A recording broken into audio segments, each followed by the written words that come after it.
Welcome to Escaping the Grind. This is the show where we amplify the stories of people breaking free from the 9 to 5 to live life on their own terms, whether it's through financial independence, geo arbitrage, or a career redesign. We're here to document the journey of building a life you don't need a vacation from. I'm your host, Sully. Let's dive in.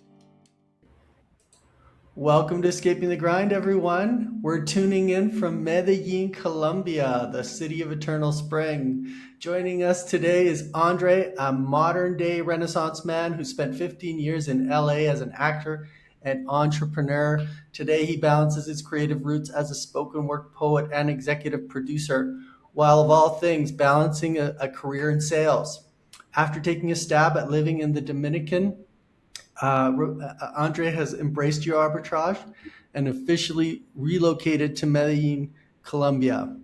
By moving his professional life, he's been able to prioritize his life, fitness, and overall well-being while establishing roots in the city of eternal spring. We're going to unpack his journey from the US to the DR and finally here to Colombia. With no further delay, let's jump in. Welcome to the podcast, Andre. Thank you. Thanks for having me. Yeah, really excited about our conversation today. We have met a few times. I got a great vibe from you, and I'm excited to tell your story today to the audience. So let's warm things up. What's your background? Where are you now? How did you get here? My background is in, film, television, the artistry, and then also, and being an entrepreneur as well. I'm in Medellin, Colombia, and I've been out here for like a few years. Spent some time in Dominican Republic prior to coming out here, and just enjoying this impact that it's having on my life. That's great. And so as someone who kind of lived in one of these big American metro cities like LA, you Mhm. in the film industry and kind of living that, let's call it semi extravagant lifestyle. I think that's just what LA is, right? People, the flash. How has that impacted you and also guided you to considering geo arbitrage in Dominican and now in Medellin?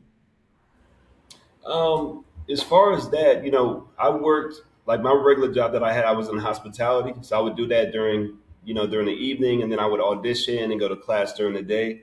I just got exposed to like just like a lot of different cultures, and I spoke and met with like a lot of different people. So it just really expanded my mind to think outside of the box and not just put myself, in one room in life. And so it just really opened me up and just expanded my mind to just be open to something different, you know. Yeah, there's something to growing up in or working in multicultural workforces in cities. Hmm. I worked in hospitality as well in Toronto and Vancouver while I was studying, similar to you. And I remember all my colleagues were from, Turkey, Latin America, the Southeast Asia, China, and so you have these informal conversations, and they're usually telling you about how great it is back home and how things are. And so it gives you a little window. Did you have lots of those kind of conversations that piqued your curiosity? Yeah, a lot of my friends that I worked with, they were from Guatemala, El Salvador, Puerto Rico. I never actually had any friends that met anybody that was from Colombia that I worked with. I would see just people in passing or maybe meet them through like a mutual friend. But I don't know. I've always had a connection to the Latin culture. Yeah, that's cool. And so maybe we'll start there. So you're jumping off place. Walk us through right before you decided to go to DR, and what was that trigger or connection that got you moving in that direction? Right. Now, great question. Great question. So what triggered that was I was looking into, I wanted to learn how to monetize in the realm of Airbnb.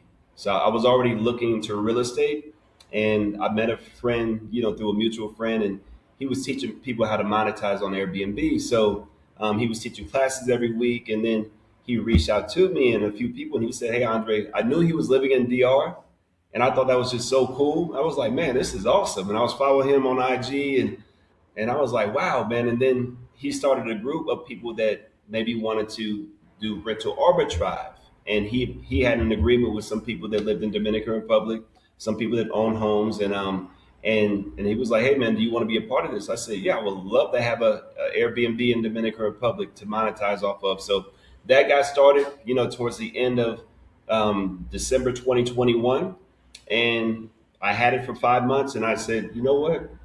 I have not been out of the country since the year of 2000. So around that, it was about 20 years or so.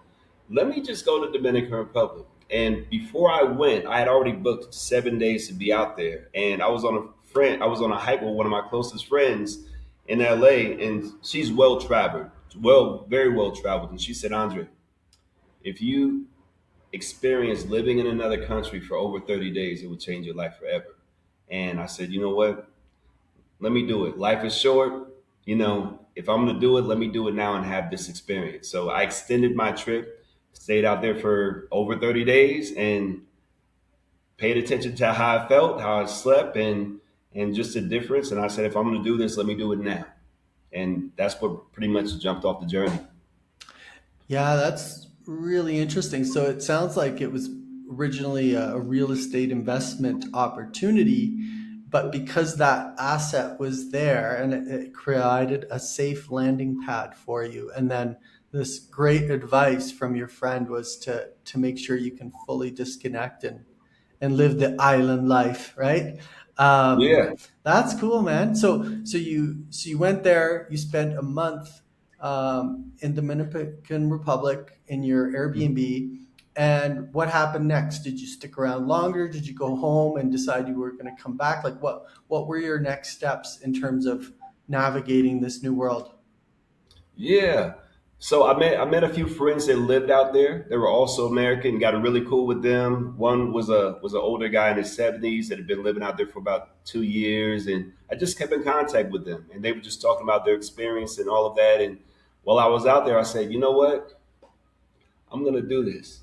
So went back to Los Angeles, just started the process, started the mental process first of, okay, am I really gonna do this? And so I had to like push the fear to the side, and yeah, and then just started the process of selling my stuff, giving away things. I set a date for myself that I had already booked the flight to just kind of hold myself accountable for sticking to what I said I want to do. And yeah, and this just started that whole journey. Looked at where I could leave a suitcase at, for like winter clothes, because I knew, we don't have winter in Dominican Republic. So I have a suitcase at one of my friend's house in Los Angeles with some of my jackets and stuff like that I don't know if I would ever need, unless I come home for the holidays or something. But that's really what started. And a lot of my family and friends were like, "Wow, you're really doing this?" Like, I said, yeah. So it felt like a dream. It felt like, okay, is this really happening? But it's happening because my mind is already made up for it to happen. So yeah, that's what started it. Yeah, that's great. And you structured it so you had to go by buying the ticket. At this point, had you figured out how you would finance your abroad? Were you working remotely at this point yet, or was this now you had to figure it out once you landed there? How did you manage that piece? Yeah, I already had an income because I was involved in crypto. Okay. Yes, I was doing a few things with the blockchain, and I was pretty much able to live off. I was basically doing crypto, being able to live off of that. Oh, okay. Great. So that was sorted. So how long did you spend in DR? I spent 11 months in DR. Okay. And so you're there. How Hmm. did Medellin come onto the radar? Man, so I had some friends in town that were visiting from Los Angeles. They were staying for about 10 days, and while we were out, I ran into another one of my friends that lived in DR, and he was talk. He I met one of his friends, and they were talking about Colombia. It was like, man, Colombia is beautiful, blah blah blah. I was like, Colombia, and in my mind, I was ignorant towards it. All I knew of what they would say on TV, the movies, whatever, and they was like, man, look, you have to go and experience it. Step outside the box. There's places where you shouldn't go anywhere, and even in the United States. And I was like, yeah, you're right. So they was like, we're going there in 2 weeks. So they went there in 2 weeks. They hit me up and they said, hey, man, we're out here. I was like, well, I don't know. And then he was like, dude, just come. And I said, you know what? All right. So I booked the ticket and was out of DR to Colombia within 2 days. Went out there to Cartagena, stayed there for about a month. My friend had picked me up from the airport. He already had a place with like a second bedroom. And so I had a friend that kind of guided me out there and just experienced it. And then came to Medellin for 10 days before I went back to DR because I had a few friends that kept telling me, Andre, if you go to Medellin, before you go back to DR, you're probably going to want to move there because just because of the type of person you are and the things that you like to be close to in terms of nature, entrepreneurship, it being more modern, just all of that, it's going to fit you perfectly. I said, okay, well, we'll see. And that's exactly what happened. Came here, fell in love with it, and yeah, by DR. That's interesting. In the world of academia, we call that chain migration. When you have a landing pad, a friend to pick you up, somewhere to stay and show you around. That's chain migration. That's interesting. And maybe before we go into why Medellin's great and all those things, um, Mhm. let's back up and think about you're already in this great location in DR with your pad. What were you thinking? Like, walk us through what you were thinking. Like, you were comparing, going, well, I have this great place. It's an island. It's got beautiful Right. beaches and nature as well. But I've just been to this other country that probably has similar things. What were those determining factor or criteria that helped you move in this direction? A second pivot per se. Yeah. The biggest thing about that, an island is an island. There's not much to do. Yeah, you want to go enjoy the beach. Well, I lived in Los Angeles. I was close to the beach. I already always had access to the beach, and there just wasn't much to do. You know, out there. So like the biggest comparison it was, and then when you go to come to a city like Medellin, where it's calm, but it's a city and you see people out being productive and all of that stuff. So it was great to be around that energy, and I use that energy to fuel myself because proximity is everything. If you're around a lackadaisical environment, with that being an island, because people go there to relax, or people just go there to retire and not doing anything. That's the point of living on an island for the most part, because you're away from everything. You're kind of secluded. So it was just the difference with there being more things to do. So it kind of felt like I was back in a city in America, but just of a different, composed of a different culture. Obviously, the quality of food is different, and then I'm able to expand my mind even more because I'm around a different culture, learning a different language, and so it was just beautiful. Like it resonated. Nature, okay, I have access to that. Okay, if I want to be in the city, I have access to that. So pretty much a combination of both worlds. Yeah, that's so true. You go to DR for some beach and some party. You don't go there to do business, probably not so much. You don't go there for museums or culture or communities that are international in Mhm. scope, like here, right? Right. Interesting. So, okay, we know that there's some great cost savings here. How has that helped you level up your quality of life here in Medellin? Are there some specific levers that really amp up how you feel in terms of your standard of living here? Yeah, I mean, a lot. I mean, for one, the food. The food is a huge difference. So if you could be in an environment where the food is organic, but it's affordable as comparison to United States, where yeah, you have organic food, but it's a lot more expensive. And then you're hoping that it's really organic food, just depending on where you go. So you have that, and then quality of life. Even taking an Uber, is a lot more affordable than it would be in the United States. So you don't need a car, unless you want to use the car to start traveling the country and all of that. And what that would be necessary when people decide to make that decision. But yeah, just everything. Where you want to go to the movies. The movie theaters are beautiful. It's a lot. It's a lot a lot cheaper than going to the United States, especially these days. Going to the United States, going to a movie theater, that's the equivalent to buying a nice dinner when you just go into the movies. So just everything, massages, going bowling, just the basic things that we like to do in the United States that we kind of may have slowed down from doing because of the inflation.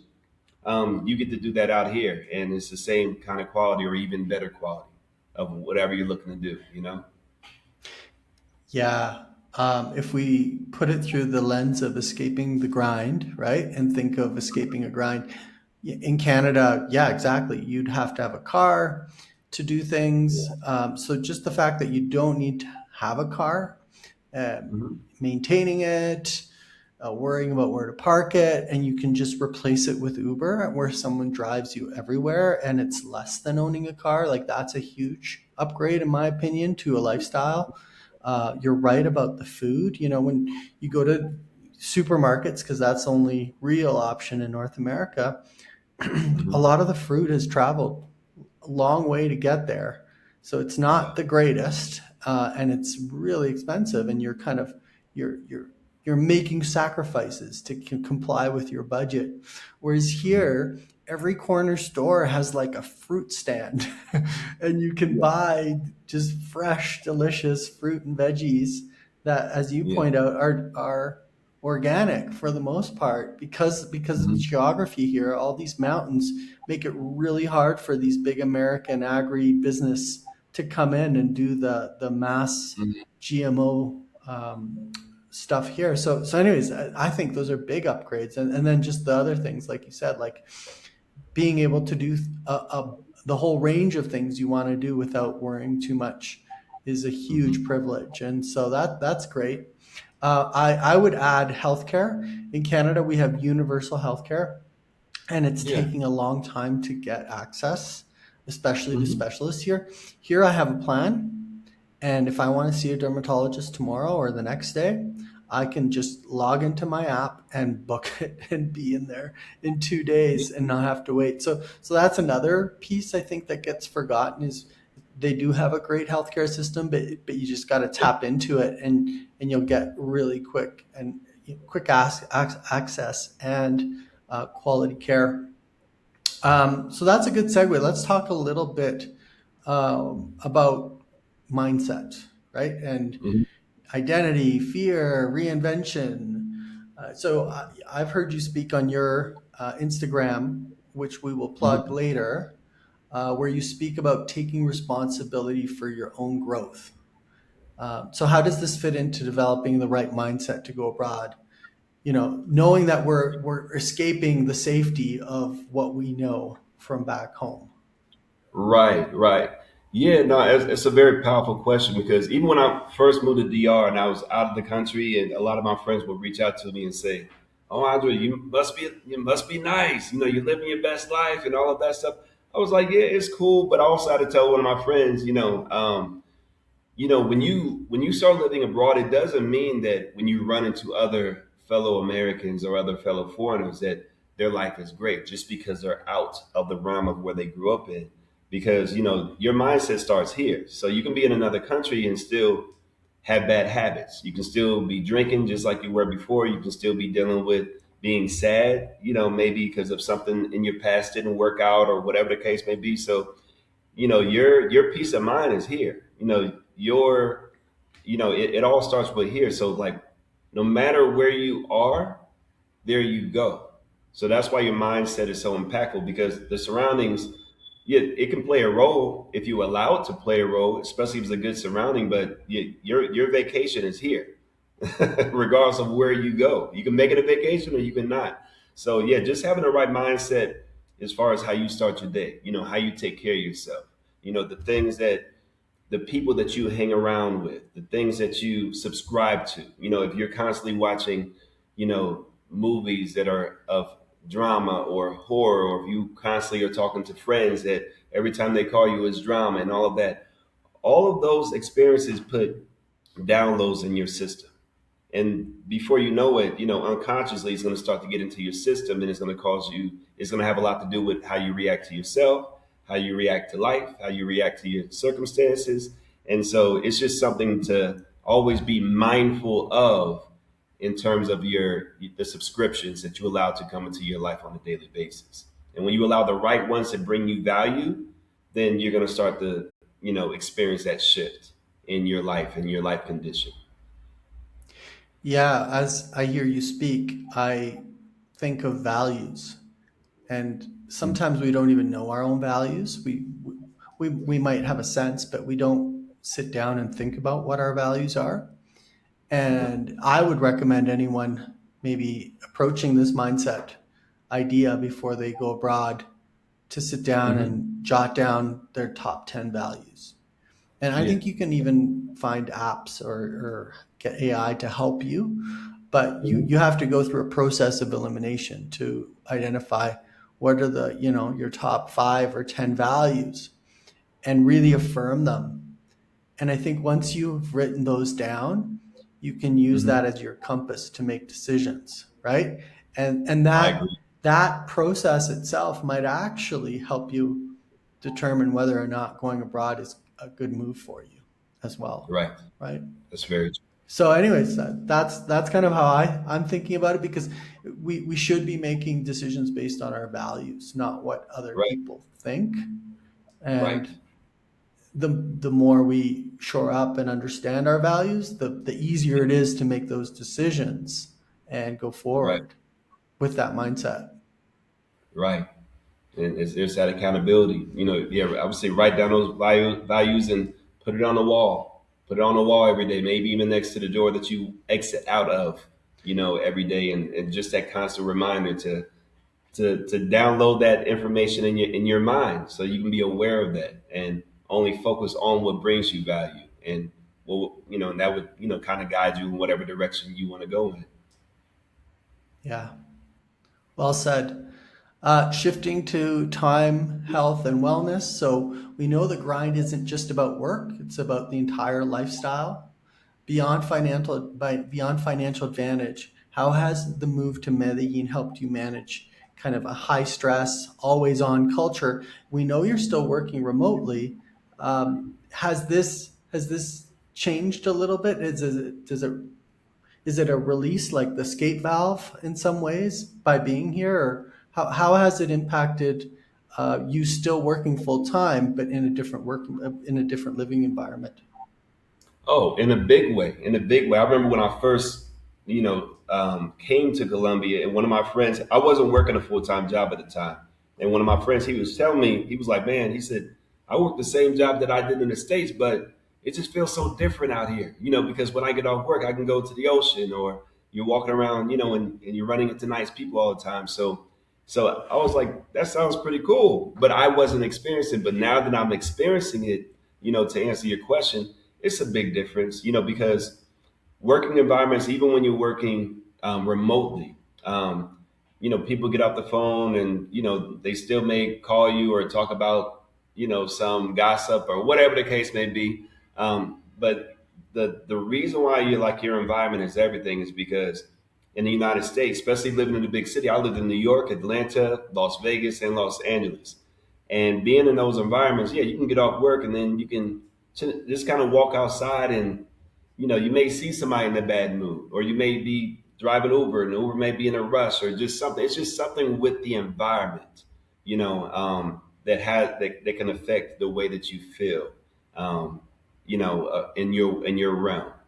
So it's different getting off of work and then just going into the typical day to day conversations with people talking about the same things, as opposed to going into a culture where their mindset and their values are different.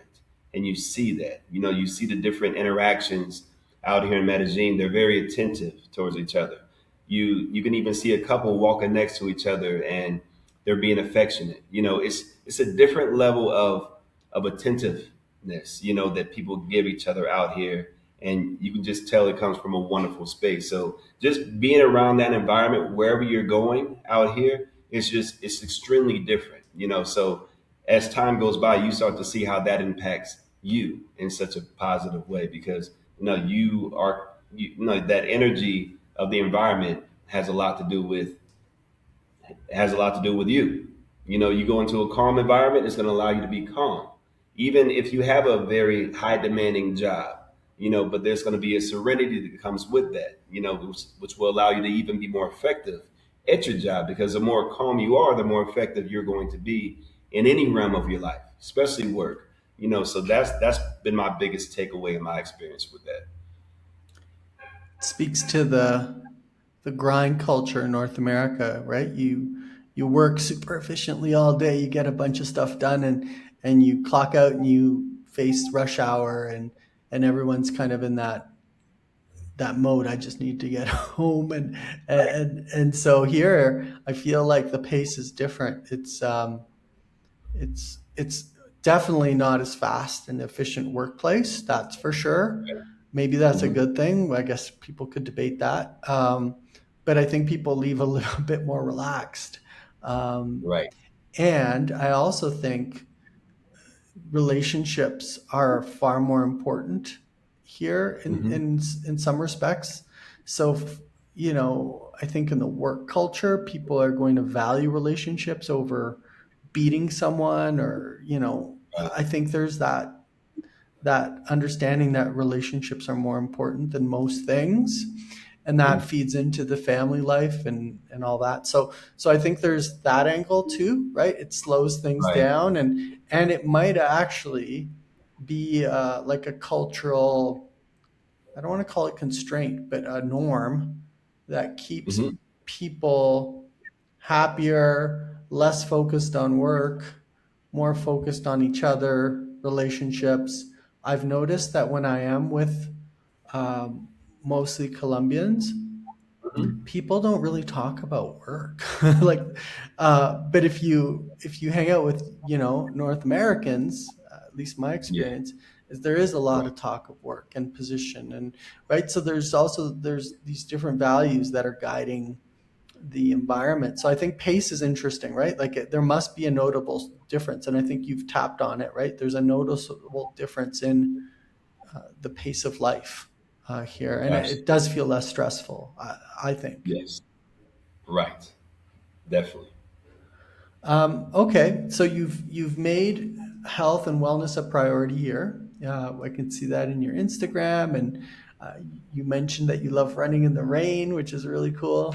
Can you share some specific ways Medellin has enabled a more healthy oriented lifestyle for you thus far?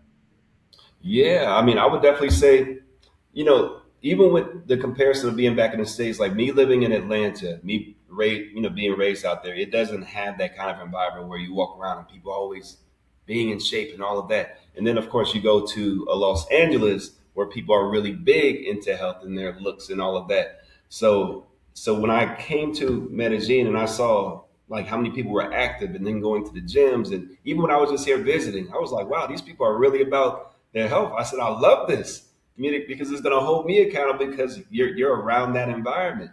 So yeah, just when you go to the gyms here, like they're packed, and then there's hills all over the place. So there's you can't run away from not working out. If you need to walk somewhere, you're probably going to run into a few hills that you need to incline up. And but yeah, there's just lots to do. They have a run club.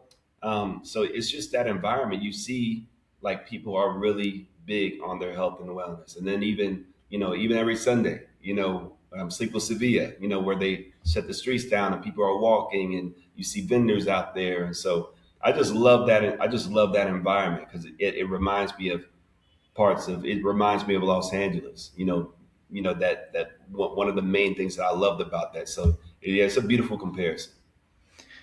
Yeah, I've heard this before. I've heard especially Americans say this.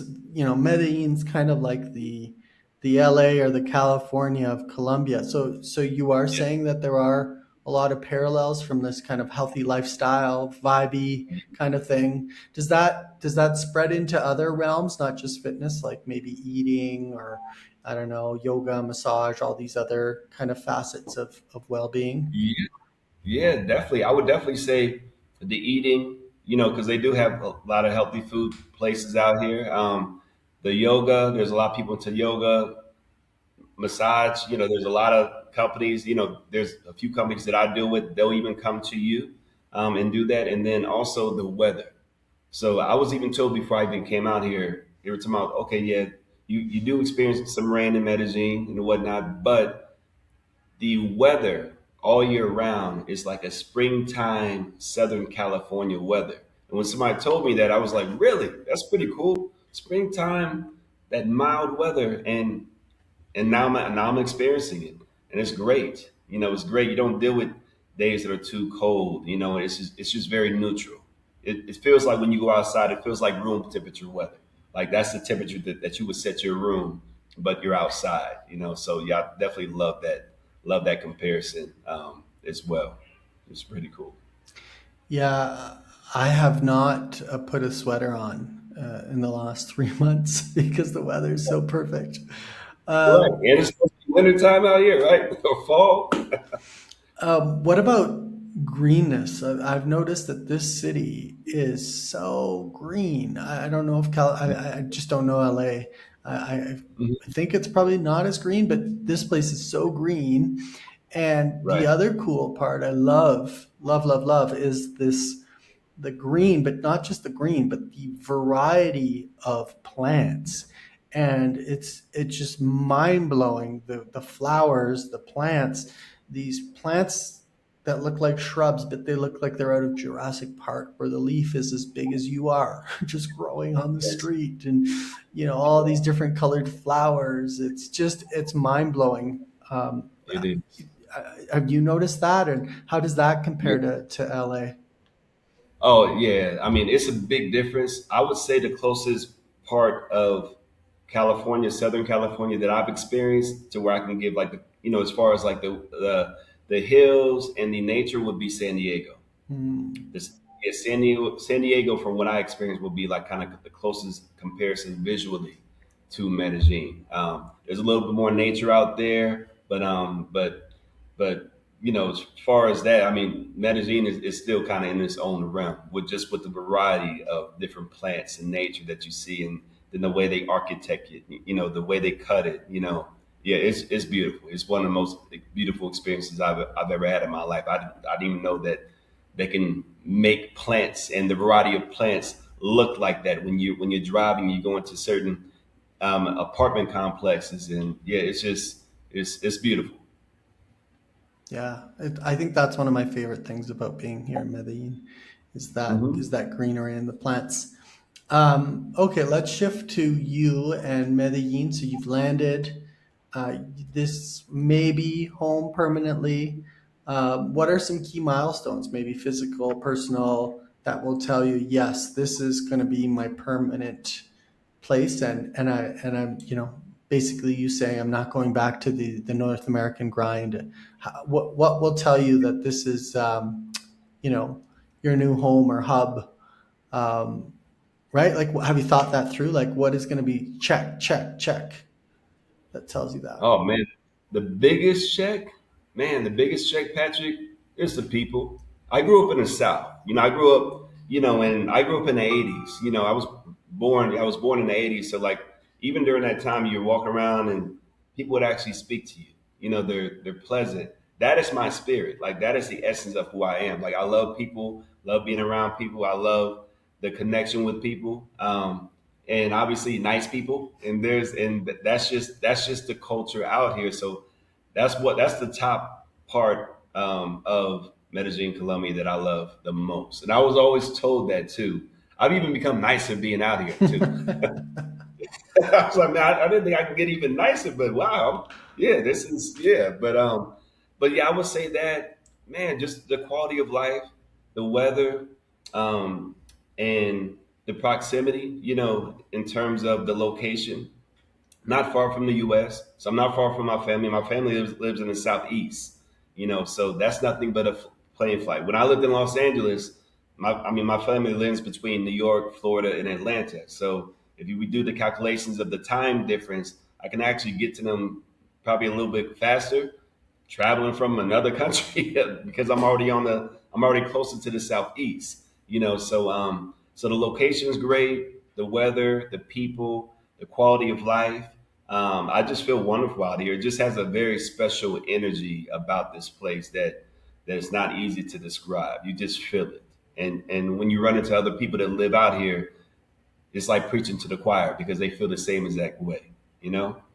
So yeah, I mean, I would love, to have this as a base would not be a bad option at all. I love to travel, so that's always going to be a continuation in my life. But as far as feeling like a place is home, um, this definitely feels good, being viewed in that arena for sure. Yeah, let's pretend that is the case, and this is your hub. How will you use it as a hub? Where have you considered going and traveling? Would it be regional? Would you go intercontinental? Like, do you have some ideas of where you would go, and how would you structure it? Would you kind of, I don't know, stay a couple months here and then spend a couple months somewhere else, or just in and out quick vacations? Like, how are you thinking about this nomadic life with a, let's call it a hub and spoke approach? Well, yeah, my brand is Nomadic Lifestyle. So, hey, I want to keep it moving, keep it moving and experiencing more and more. Yeah, no, great question. I'm actually about to experience Santa Marta. I heard a lot of wonderful things about Santa Marta. It's close to the beach. I still do miss the heat, and I want to have that exposure to the sun. So that was a place on my list. Of course, I want to go to experience it first, before I come to the conclusion of, you know what, I'm gonna spend about 2 or 3 months out the year out there. I also want to go check out Barranquilla. I want to check out Cali. Even to go visit. So I've already experienced Cartagena. That was cool, but I would like to, experience more, a little bit different, and then also have my continuation of being engulfed in the culture, to where it's not so extremely touristy. So I like that. I want to go visit Spain. I've run into a lot of people that visit Spain a lot out here. There maybe that are even from Spain. I've already been to Brazil. Only experienced 1 week out there, but now that I'm on the same continent as Brazil now, it would be great to go out there and spend a month out there. And yeah, there's a lot of places. Argentina, Chile, within this continent, and yeah, and then go check out Thailand and check out a few other places as well. Yeah, and Medellin is a perfect place for that because the airport is connected. So I know there are direct flights to Argentina, Brazil, Chile, Peru. There's direct flights to Spain, New York. Hmm. So it's a well connected hub, especially in this region for that. So that'll be Hmm. interesting to follow you and see where you land and how you experience those places, and then come back to the lush freshness of Medellin. Right. All right, so let's just think of the audience. There's a lot of people in North America, Hmm. especially right now in the middle of winter. They're grinding it out. So, Hmm.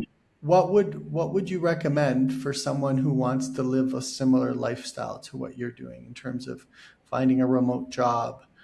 Do you have any recommendations or actionable steps? Because I believe when you and I spoke, you kind of Hmm. shifted from different careers into a sales position.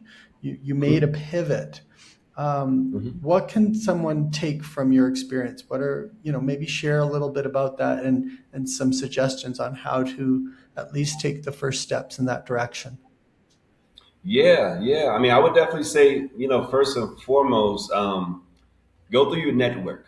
Go through your network of people. Think about the people that you're in contact with, or even reach out to people that you know that knows a lot of people to find out, okay, who do you know that works a remote job? And there's a lot of remote jobs that you're required to just work in the United States. You can be remote, but you still gotta have your tail in the US. And you can't leave. And I mean, are there people still figuring out ways to do that and still live abroad and act like they're in the United States? Yeah, they do, but I wouldn't want to do that. I would like to have peace of mind and be comfortable and unapologetic of where I am. Hmm. And not hide it or whatever the case may be. But yeah, I would say first go through their network, and then there's other websites, where you go to things like remote.ai. Yeah, just going on different websites. But I found mine through just going through my network of friends. Just like any and everything. I think probably the majority of the jobs, or maybe even every single job that I had was through a referral. Through a referral, because you go in there, you know what you're getting and all of that. So I would definitely say go through your network, and then just go online. go to remote.ai. I mean, I went through a lot. It wasn't easy to find, and you also want to be careful, because there's scamming companies out there too when you're looking to work remote, because they know a lot of people want to work remote. So just be mindful of that. If you run into scenarios where they want to do an interview, but they're texting you through an interview as opposed to meeting with you in person, don't go that route. If somebody's going to view you the same way we're on camera right now, let them see you so you can see them, and so you can feel more comfortable in that process. So yeah, but first and foremost, yeah, go through your network, see who you know, see who knows who, and then go from that point. Yeah, so many scams. So be really careful when anyone's extracting information. My big Hmm. takeaway, and I kind of knew this, but you've reinforced it, is the network. Your network is one of your most valuable assets.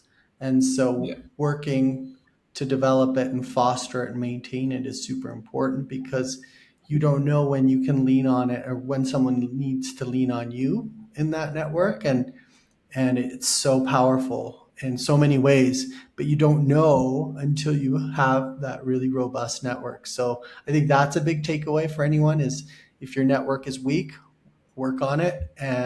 Right. And don't just think you're going to work on it just so you can get a job. Genuinely Right. develop a great network that builds, what do you call it, reciprocity Mhm.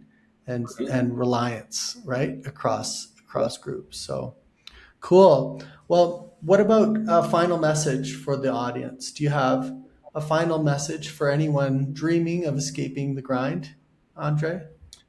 Yeah, I mean, my final message is, if you're ever thinking about it, kind of going up to what you said, look at your values. Look at your values in life. And like what really led me was just knowing how short life can be. Knowing how short life can be, and then, when that time comes in our life and God says, "Okay, you only got a little bit of time left. You want to do an overview of everything that you've done in your life, and you want to say that you're full. Okay, I've done that. I didn't allow fear to stop me from doing that. Okay, I didn't stop that. You want to be full of everything that you've wanted to do and you've actually done it. And it takes a lot to make this kind of move because you're stepping out of your comfort zone. But is it worth it? Yes. Do you grow a lot more, mentally and spiritually? Yes. So it's been the best decision that I've ever made in my life. So I just say don't be shy. Don't be scared to, expand your life and live your best life ever. And escaping that fear of the unknown is one of the best things, one of the best lines that you can cross to feel that joy and that gratitude of that experience. Amen. I think there is no growth without challenge, and I think humans, whether they like it or not, know Mhm. after they've been challenged and they've done something difficult how good Right, it feels. right. And so I think that's a really important takeaway. And the other important takeaway is, um, we have seasons of life, and Hmm. if you wait too long, they might pass you by.